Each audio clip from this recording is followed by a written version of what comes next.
Buongiorno, benvenuti alla TG Sicilia. Le principali notizie. Basta caro voli. Sit-in all'aeroporto di Catania di studenti e lavoratori pendolari per protestare contro le tariffe esorbitanti delle compagnie aeree in occasione delle feste di Pasqua. Partito da Torino il treno Sicilia Express a prezzi calmierati. Lampedusa, rispetto e silenzio, ma anche verità, è quanto chiede il sindaco Mannino dopo la sciagura di ieri al largo dell'isola. 19 migranti su un barcone sono morti di freddo in mare, altri 58 li ha salvati la Guardia Costiera. Gibilmanna, dopo l'arresto per maltrattamenti del Santone del Bosco, indagate le due madri dei bambini di 7 e 11 anni, i piccoli allontanati per decisione della Procura dei minorenni. Palermo, rifiuti speciali spediti in Nigeria per smaltirli illegalmente. L'Africa è il nuovo Eldorado per la criminalità organizzata, dopo l'offensiva contro numerose discariche abusive in Sicilia. Intimidazione a Villa Seta, frazione di Agrigento, liquido infiammabile e una cartuccia davanti a Villa Betania, che sta per diventare un centro innovativo di accoglienza per anziani e vulnerabili. La Pasqua porta anche momenti di spensieratezza. A Catania caccia alle uova magiche nel piazzale di oncologia dell'ospedale Cannizzaro. Ad Agrigento un'esposizione di pani e dolci celebra tradizione e identità locale. Calcio Serie B, in vista della volata finale per la A, il Palermo punta tutto sul fattore Barbera per colmare il distacco di 4 lunghezze dal secondo posto. L'importanza delle alternative. A Catania Viali lavora in vista del Picerno e in chiave play-off e può contare su un gruppo che presenta valide opzioni in ogni reparto.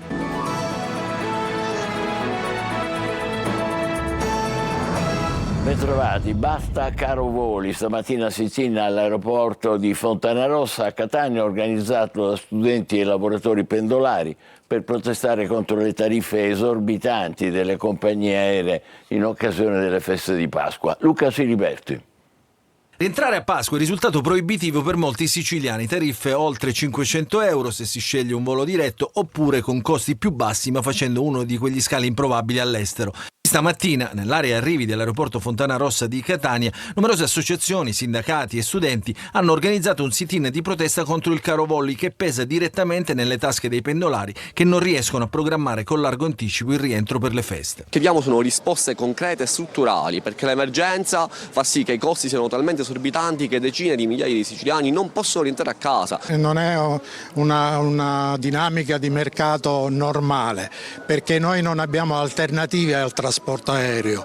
Troppo spesso gli studenti, nello specifico i fuorisede, ma tutti gli studenti siciliani sono dimenticati. In questo noi siamo siciliani, siamo isolani, ma siamo italiani e quindi abbiamo il diritto a poterci muovere nelle altre regioni d'Italia esattamente come tutti gli altri cittadini. Nel corso della manifestazione è stato infatti ribadito come il problema del costo esoso dei biglietti aerei da e per la Sicilia non possa essere affrontato con misure temporanee o emergenziali, ma richiede una strategia a lungo termine capace di incidere realmente, pur rispettando le regole del mercato.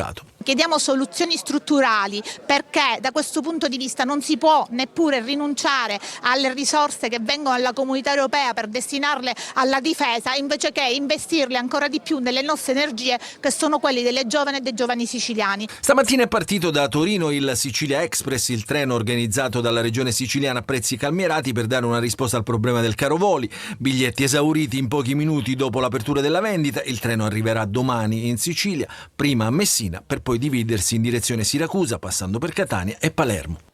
A Lampedusa, dopo il naufragio e la morte per il freddo di 19 migranti, rispetto, silenzio, ma anche verità.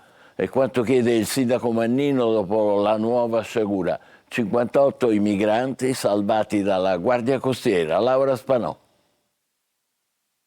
Dopo la tragedia in mare con i 19 migranti uccisi dal freddo in balia delle acque gelide del Mediterraneo a Lampedusa, si lavora per l'accoglienza. Erano partite da Libia e volevano raggiungere le coste italiane. 19 di loro, tra cui un bambino, sono morti di ipotermia, intossicati dai fumi del carburante nella notte tra martedì e mercoledì. All'arrivo sul molo Favarolo lo strazio di chi ha soccorso i migranti avvolti nelle coperte termiche, un bambino riscaldato dall'abbraccio di una volontà, un recupero segnato da condizioni meteo proibitive dal freddo pungente che ha trasformato il viaggio verso l'isola in una lenta agonia. 7 di loro sono ricoverati al polo ambulatorio di Lampedusa e 5 in gravi condizioni, ma fuori pericolo di vita. Uno dei ricoverati è un bambino di appena 1 anno. Su di lui veglia una donna, ma non è sua madre. Sull'ultima tragedia interviene il sindaco di Lampedusa, Mannino. Lo Stato è presente con gli uomini e le donne delle nostre forze dell'ordine. Hanno dimostrato professionalità, umanità e coraggio. Di altro tenore la Commissione per le migrazioni della Conferenza Episcopale Italiana e Fondazione Migrantes. Nonostante questo dramma, il governo continua a navigare nell'indifferenza e l'Europa è sempre più disinteressata. Dall'inizio del 2026 si contano 831 migranti dispersi nel Mediterraneo. A Palermo resta ancora un giallo, la morte di Gerda Caruso, trovata senza vita nella sua abitazione. Malore o femminicidio? I parenti della vittima denunciano avvelenata. Il marito Giuseppe Greco, indagato per omicidio, si difende e nega tutto. Marco Gullà.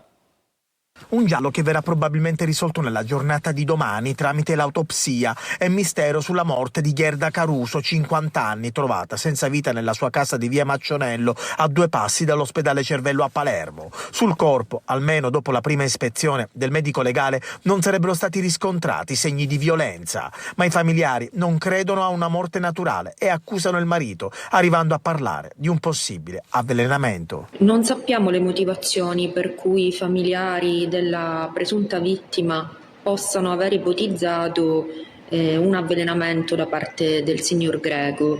Sappiamo che ci sono stati in questi anni molti dissapori tra le 2 famiglie e sul corpo non sono stati ritrovati segni di violenza, per cui l'ipotesi di avvelenamento potrebbe essere l'unica plausibile. Gli avvocati della famiglia Caruso hanno invece inviato una nota in cui sostengono che la querela è stata presentata esclusivamente con l'obiettivo di ottenere risposte chiare e complete in merito ai fatti. L'esecuzione dell'autopsia, aggiungono, comprensiva degli esami tossicologici, rappresenta pertanto un atto dovuto e necessario affinché la giustizia possa seguire il proprio corso. Gli investigatori hanno sequestrato il cellulare dell'autotrasportatore e acquisito la documentazione sanitaria della donna che soffriva di diabete e di problemi cardiaci.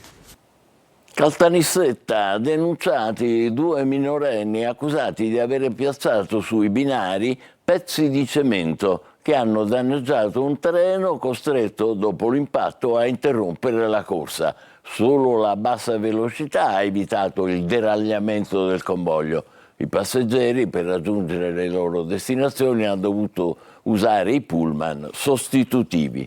Immagini da film: nella notte a Mascalucia, un bancomat preso di mira, l'esplosione e poi la fuga, ma il colpo fallisce e scatta l'inseguimento dei carabinieri. Arrestato uno dei 4 rapinatori, Desiree Ferlito. Sembra quasi un film d'azione, ma è quel che è successo nella notte in un bancomat a Mascalucia, sotto l'occhio attento delle telecamere di videosorveglianza dell'istituto. Attimi concitati, il boato, poi la fuga e l'inseguimento a tutta velocità tra le strade della città, conclusosi con un arresto. Erano circa le 3 di notte quando un gruppo di 4 malviventi con il volto coperto, come vedete in queste immagini, ha tentato di far saltare uno sportello automatico in via Roma utilizzando la cosiddetta marmotta, un ordigno artigianale capace di provocare esplosioni violente. Ma il piano è fallito quasi subito. L'allarme alla centrale operativa ha fatto scattare in pochi istanti il dispositivo di controllo del territorio. Le gazzelle del nucleo radiomobile hanno subito intercettato uno dei veicoli in fuga, dando vita a un inseguimento serrato. La corsa si è conclusa in via Calvario, nel quartiere San Giovanni Galermo, dove il conducente, un 43enne di Francofonte, poi arrestato, ha perso il controllo dell'auto, risultata poi rubata. Sul posto anche artificieri e investigatori scientifici che hanno messo in Ecco, poi c'è stato un inseguimento dei carabinieri, come dicevamo, e c'è stato anche un arresto. Erano in 4 e tutte le immagini erano autentiche, non c'era nessuna immagine ricostruita. Gibil Manna, prima notte in prigione per il Santone, arrestato per il caso della comunità del Bosco. Gli investigatori seguono la pista dei soldi e delle donazioni, mentre la Procura dei minori si occupa dei 2 bambini di 7 e 11 anni cresciuti nel casolare di Roccato senza mai andare a scuola. Indagate anche le madri. Maglio Viola. Non studiano, non vanno a scuola, non socializzano con altri, né adulti né bambini. A stento sanno contare fino a 20.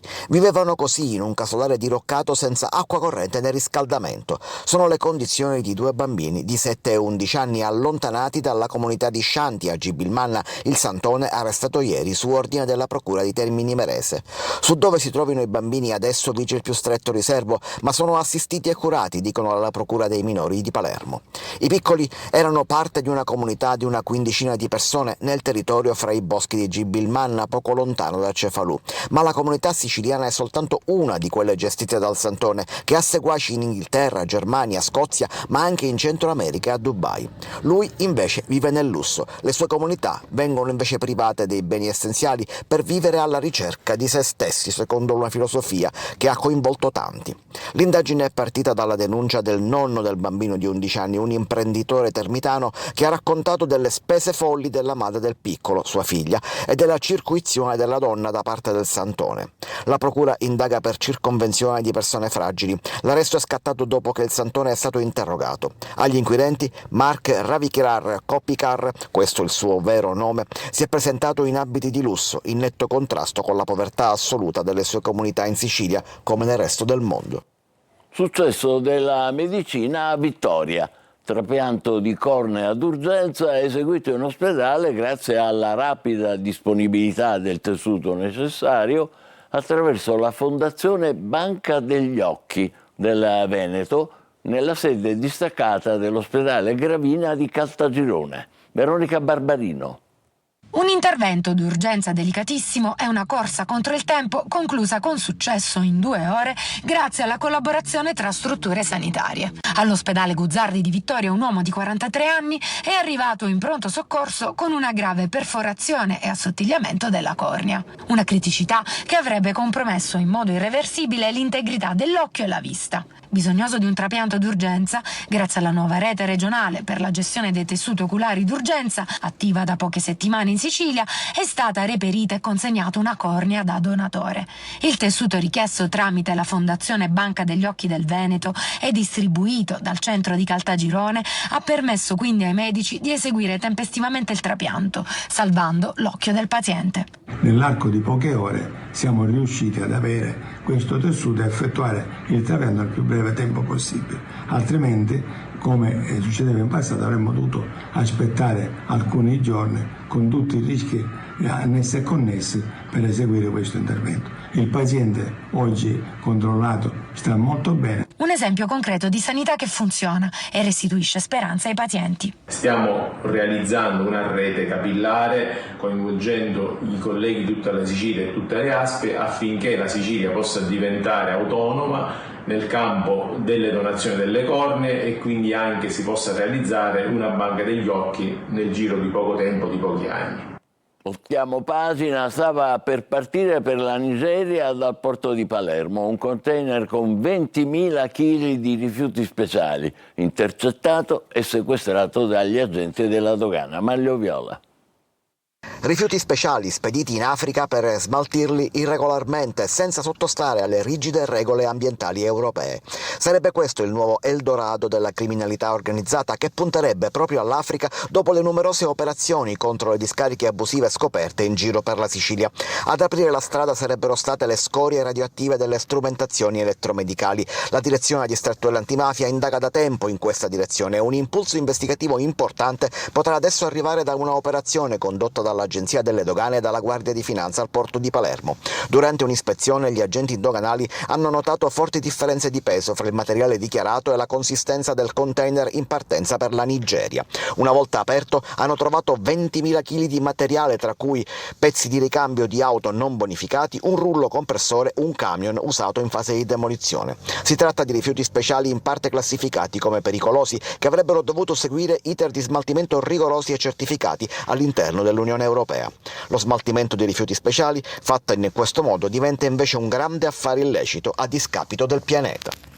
La Procura di Palermo ha disposto il divieto per un anno di esercitare l'attività di impresa per Giuseppe Piraino, l'imprenditore che era stato simbolo della città che si ribella a racket, ma che poi è finito sotto inchiesta con l'accusa di 15 truffe legate ai bonus edilizi. L'inchiesta è nata dalla denuncia di una cittadina di Palermo. Inquietante intimidazione ad Agrigento, nella frazione di Villa Seta. Trovata una bottiglietta con liquido infiammabile e una cartuccia davanti a Villa Betania, che sta per diventare un centro innovativo di accoglienza per anziani e vulnerabili. Davide Sardo.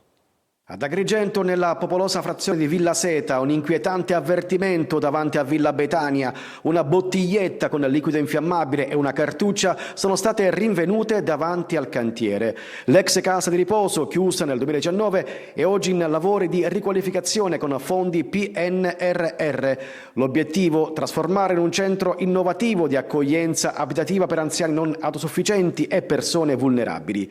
Secondo le prime ricostruzioni, l'autore ha agito a notte fonda. Ha lasciato bottiglie e cartucce davanti alla recinzione senza essere visto. A scoprirlo è stato un operaio che ha subito chiamato il 112. Sul posto sono intervenuti squadra mobile e scientifica. La bottiglia e la cartuccia sono state sequestrate e inviate al reparto scientifico per cercare impronte o altri indizi.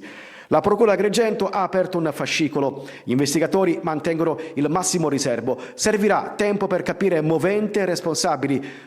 Nel primo episodio, a fine novembre, una bottiglia con benzina e 2 cartucce erano state trovate davanti ai cantieri di via Caduti di Marzabotto, sempre a Villa Seta. Un gesto che scuote la frazione, un messaggio chiaro: qualcuno vuole fermare i lavori di qualificazione, ma chi e perché resta ancora un mistero. Spazio Sport. A Catania parte il servizio integrato per il ripristino e il decoro delle piazze e degli spazi per sport e giochi che sono stati vandalizzati o danneggiati al maltempo. Tonino De Mana. Vandalizzate, distrutte o danneggiate dal ciclone Harry, ma pronte a risplendere e soprattutto ad essere preservate. Catania rilancia nel progetto Spazio Sport, fortemente voluto dall'ex assessore Parisi, con l'introduzione di un servizio integrato per il ripristino e il decoro delle piazze e delle aree ludico-sportive. Si comincia da piazza Leonardo Sciascia, proprio di fronte al lungomare, in una delle aree più frequentate da bambini, famiglie e sportivi. Alle 10 in punto scatta l'operazione decoro, presente il sindaco Trantino.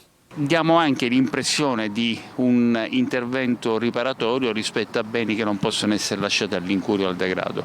Quindi non solo dobbiamo realizzare, ma dobbiamo anche manutenere quanto basta, perché quel che abbiamo fatto di bello non possa essere poi disperso. L'iniziativa riguarda una rete ampia e articolata di spazi pubblici che prevede interventi a Piazza Nettuno, al Parco Gioeni e al Villaggio Sant'Agata. Il servizio, finanziato con fondi della tassa di soggiorno, prevede lavori finalizzati al mantenimento delle condizioni di fruibilità e sicurezza. Ancora a Catania, caccia ad Agrigento, un'esposizione di pani e dolci pasquali celebra tradizione, fede e identità locale. Davide Sardo. Agrigento riscopre il gusto della tradizione e lo fa attraverso i simboli più autentici della Pasqua, pane e dolci che raccontano storia, fede e identità.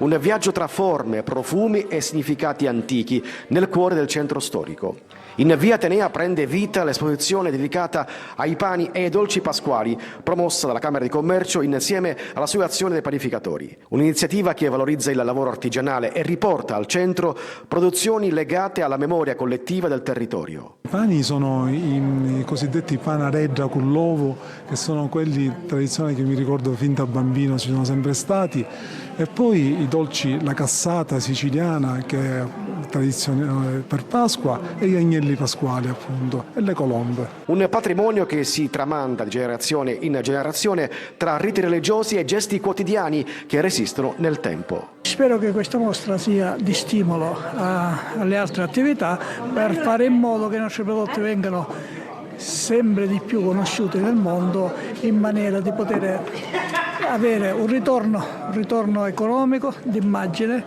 e culturale. Non solo una mostra, ma un racconto che unisce tradizione e cultura, valorizzando un simbolo profondo dell'identità agrigentina. Torniamo a Catania, caccia alle uova magiche, divertimento e sorriso nel piazzale del reparto oncologia del Cannizzaro. Oltre 400 le uova di cioccolata in palio. Tonino De Mana. 3, 2, 1 e via. Nel piazzale del reparto di oncologia medica dell'ospedale Cannizzaro di Catania è tempo di caccia alle uova magiche, un'iniziativa che coniuga sorrisi, divertimento, unione, comunità, sostegno e cura. La malattia si vince anche così. Tra cespugli, finestre, sul prato, dietro coloratissimi cartoni, si cerca ovunque, si sgomita. L'obiettivo è trovare più uova possibili. Chiara, ma quante uova hai trovato? Tante.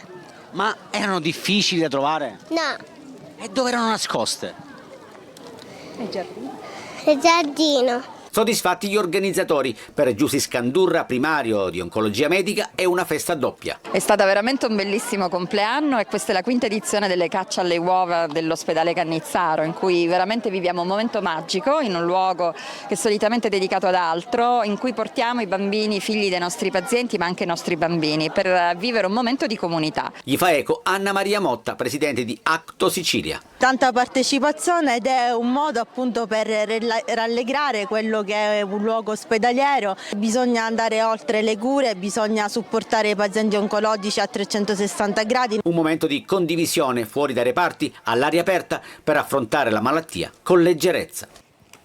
Prima della pausa dello sport ancora una segnalazione positiva per gli ascoltatori e i turisti. Nella giornata di Pasqua, domenica 5, saranno gratuiti gli ingressi nei musei e nei luoghi della cultura di tutta la regione. Tra poco per il calcio, la corsa del Palermo per conquistare la promozione diretta e il Catania che si avvia alla partita con il Piserno. State con noi.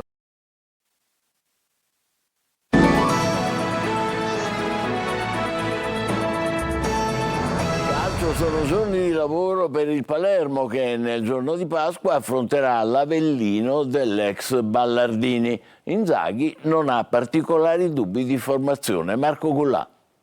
In vista della volata finale per la Serie A, il Palermo punta tutto sul fattore Barbera per colmare il distacco di 4 lunghezze dal secondo posto, potendo contare su 3 delle ultime 6 sfide di campionato proprio tra le mura amiche contro Avellino, Cesena e Catanzaro. Domenica, nel giorno di Pasqua, Rosanero in casa contro gli Irpini alle 19:30. La formazione di Inzaghi ha un solo obiettivo: vincere e sperare che il Frosinone non faccia altrettanto nel match che giocherà contro il Padova.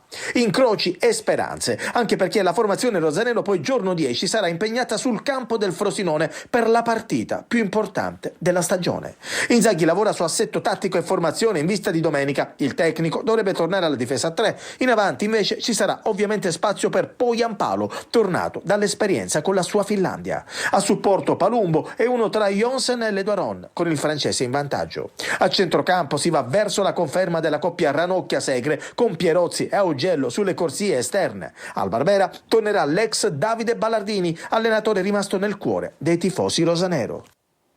Il Catania lavora per la partita di lunedì con il Piserno, ma anche in vista dei play-off. Mancano alcuni rientri per consegnare a Viali tutte le alternative di cui può disporre. Marco Carli. Il bello delle alternative. Già lo si è verificato nell'ultimo match, il 4-2-3-1 di Viali con alcune rotazioni. Celli come esterno basso a sinistra che ha dato fiato a Donnarumma. Poi a partita in corso Carnielutti che è tornato protagonista dopo 9 gare in panchina e l'esordio negativo in maglia rossa-azzurra ma in una difesa a 3 avvenuto a Potenza col Sorrento. A centrocampo Di Noi ha concesso respiro a Quaini che dopo le prime 4 saltate per squalifica ha impiegato poco tempo a riprendersi il posto da titolare, saltando solo altre 2 gare, ancora perché appiedato dal giudice sportivo. In difesa poi ci sono altre alternative, come ad esempio Allegretto e Pieraccini. A centrocampo c'è Corbari. Con il rientro di Cicerelli, il reparto dei trequartisti vive di abbondanza e presenta giocatori che possono cambiare la partita in ogni momento. In tal senso, il passaggio al 4-2-3-1 aumenta la chance di essere incisivi, così come dimostrano gli ultimi gol di Bruzzaniti. Manca, se si eccettua il Jolly Lunetta, l'alternativa a Caturano. Ma Forte lavora per rientrare nelle ultime 2 o 3 della stagione regolare e di essere in forma per i play-off. Il progetto di Viali e del club di avere un Catania al massimo per gli spareggi promozione passa anche dalle alternative e dalla volontà di renderle protagoniste. Una notizia ancora prima di chiudere: la polizia ha denunciato 3 ultra del Catania che nei giorni scorsi hanno preso parte a una rissa scoppiata in un locale di Piazza Europa. A scontrarsi sono stati gruppi di tifosi della Tribuna B e della Curva Sud. Uno dei 3, oltre che per questa rissa, è stato denunciato anche per essere stato a capo di un gruppo di circa 20 ultra che nella stessa giornata, nella zona di Piazza Federico di Svevia, erano andati alla ricerca dei rivali, ma l'intervento degli agenti ha scongiurato altri scontri. Così ci fermiamo, grazie per l'attenzione e buon pomeriggio.